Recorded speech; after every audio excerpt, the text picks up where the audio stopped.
Hey, what is going on, everybody? Welcome back to Year of the Batman. New day, new show. So we are now officially on the Batman, which this is a show that I have never seen before. I've seen clips of it, and I've only seen the movie. So Batman versus Dracula, but everything else is just like new. And I gotta say, right off the gate, this first episode is called "The Bat in the Belfry."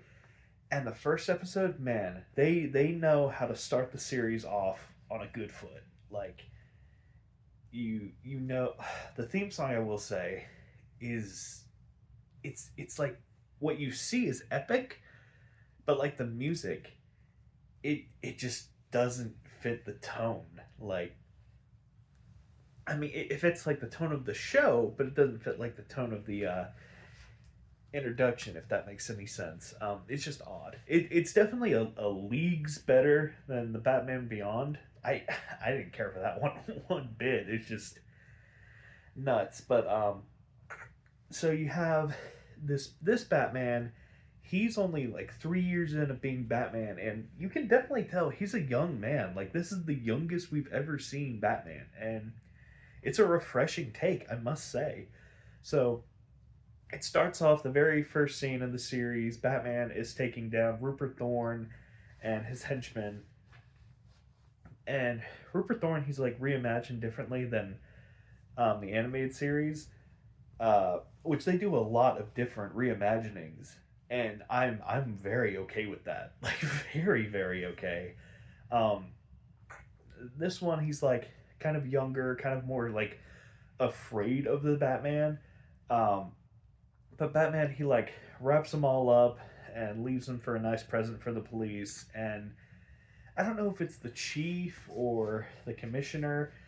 It's not Gordon, I'm pretty sure, but he's telling this one detective who's supposed to be on the Batman beat that he's bringing in this like one person from Metropolis to help him on the case. I'm blanking on the names, but I feel like we're gonna see these characters more and more. I think the girl character's name is Michelle. So these two are responsible for like tracking down and bringing in the Batman because like at this point he's like a soul, like a pretty much a legend. Like he nobody really even knows who he is or what he is. Like sightings of him are very rare. Like he is a legend. So Batman, he goes after he catches the guys. He goes to the uh, I guess the Belfry. It's just like this abandoned building that like he has to um, like click a button and like something opens up to for like a secret floor for him to enter. It's kind of neat for him to have. It's like the not Suicide Squad, Gotham Knights. Yeah, it's like that setup. Which I mean, take that game for what you will, but it's neat having like there's the Batcave and also the Belfry, which I mean it makes sense having more so um, a base for Batman like closer in the action. Um, goodness, so the plot of it really starts happening when um, this one guy at Arkham, he's doing like a security check, make sure all the inmates are in, and he's like going in the cells, and he comes across an empty cell, and he sees somebody in there, and he's like, "What the fuck?" And he goes there. Goodness gracious, sorry. And it's the Joker, and holy shit, this version of Joker's fucking intense. I mean, he's got like these dreadlocks and this like really pointed nose, and he moves like a fucking chimpanzee. I mean, this is Joker is fucking fast and strong. I mean, I really do think I haven't seen much about like the absolute Batman Joker, but if you take every Joker except maybe like the Titan Joker from Arkham Asylum, I'm my money is on the Batman Joker kicking all their asses. I mean, this motherfucker is like a demon, and I'm all for it. I forget the name of the actor that voices him, but I mean, there is just some zaniness to it, and you can tell he is a warped soul. I really am digging this Joker so far. And he's basically like, yeah, I'm making the asylum my new home. Yeah, my old base of operations, it's kind of a dud. So here I am, and then he like Jokerfies the guy, which oh my word, it like you see like the smile is like this fucking big, like how they drew it. It's so like they did a really good job making it look gross. Meanwhile, at this time, Bruce he's at a I believe like some kind of basketball game because Alfred was like nagging at him that he needs to make more public appearances just so he has alibis to when Batman's sighted and whatnot. And it's kind of funny. Alfred's kind of like a nagging mother. Like you can definitely tell the love is there. And I mean, he even had like a birthday cake for Batman's like third anniversary of being Batman, which was cute. I will say though, I do wish instead of making it his 3 year anniversary, he make it his 1 year anniversary because this Batman is very green.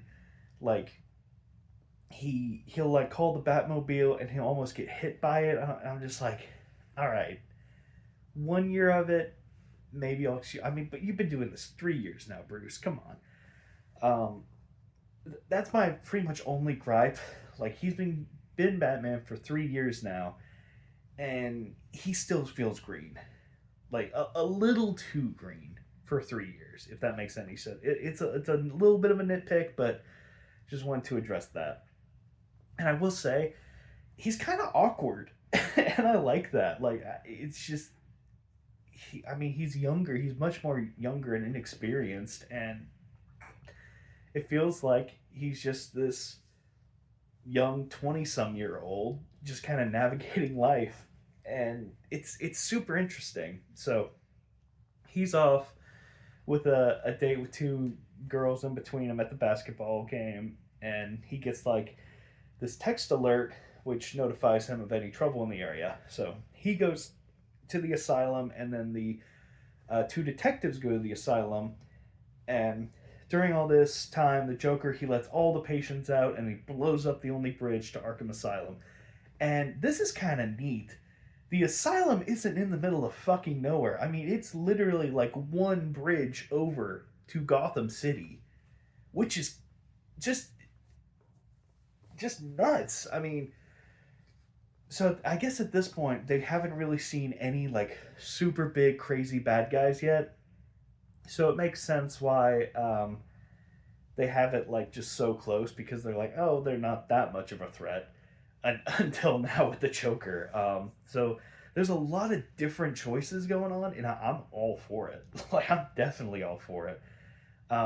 So the Batman gets there, and he tussles with the Joker, and you can see like the fighting style of the Joker. I mean, he really is like a fucking chimpanzee. It's nuts. And he like leaves these big ass Jack in the Boxes around to like taunt Batman and stuff. And he does escape, but Batman he comes across the one victim that he Jokerified, and he like picks him up, and he like bat hooks away, which I want to say he like hooked onto the Batwing because otherwise it literally just looked like his bat claw hit the moon and he like went off. Um, and during that, the one detective, the Gotham native, I can't remember his name. He sees Batman, and Batman sees him, and he gets out of there before they can really do anything. So the next day, um, Alfred he's a little mad at Bruce for him like bailing on the basketball game because it was a perfect time when the announcer was like, "And we have Bruce Wayne here tonight," and then Bruce was nowhere to be found. Um, and then there's a ring at the door, and they open it, and it's the detective from the night before, and Bruce is freaking out. He's like, "Oh shit, what does he know?" And he's like, you here to arrest me, detective?" But it turns out he was just joking because it's his friend. And turns out like they've been friends for a long time. They play basketball together, and he just wants his advice. And Bruce is like, yeah, sure, man. What's up? And he's like, well, I saw Batman last night, and I gotta say, I think the guy's doing good job for the city. Like, yeah, I saw him kidnap a guy, but I'm pretty sure he did it with his best interests at heart.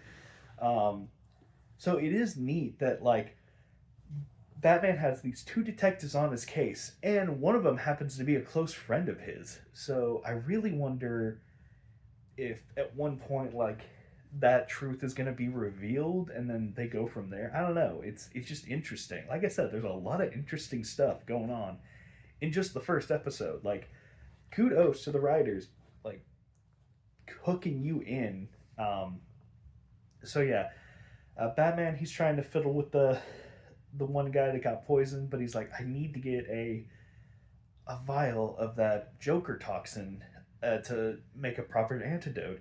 And he's like thinking really hard, and he like kind of pieces together that he needs to go to Joker's old haunts because that might be like it's the best lead he's got. So he goes to like this abandoned. It's some kind of clown factory ish. It's obviously they're not making clowns, but like maybe fake umbrellas or something to that avail. And he just so happens to be right. And the Joker's there, and he's like, "Hey, guess what?" And he like launches a hot air balloon filled with Joker gas, and he's like flying it towards the a giant statue of like a giant statue of Justice holding a sword. So he's like pointing it at the balloon, or he's pointing the balloon at the sword to like get it to pop. So Batman, he's able to use his bat claw to steer it away. Meanwhile, at this time, the two cops or the two detectives, they're following them because I mean it's the middle of the day at this point. Everybody can see them, and it does kind of suck though because for 3 years Batman's pretty much just been this legend, and now he's just straight up exposing himself to all of Gotham City. So it would kind of be really interesting to see the Batman before this. If we do some flashback episodes, I'd be very okay with that. It just seemed like a very secretive Batman, but it's whatever.